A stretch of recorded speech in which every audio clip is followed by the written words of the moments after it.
When I was in the shop buying this tram, the Marklin My World Express tram for my high-level railway line or tramway round the layout, I saw this, a windmill kit. And although I've already got a windmill on the layout, that one is not powered. And although it's supposed to be 00 gauge or HO gauge, it just looks a little bit too big. So I was pleased I found this one which is motorised. The detail is actually superb, and it was very easy to build. The the grey plastic here was a bit bland, so I just used a black wash, and it's really brought the features to life on it.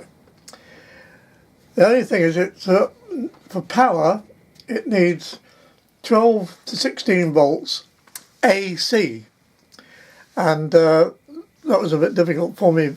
Everything else here is DC, so I ordered and bought this bell transformer, which has an output of 8 volts, 12 volts or 24 volts.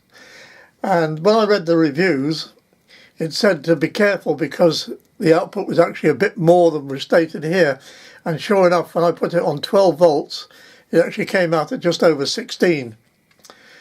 So I'm going to be running it on the 12 volt bit, and that should take it up to maximum for the windmill itself. But now I have to put it in place.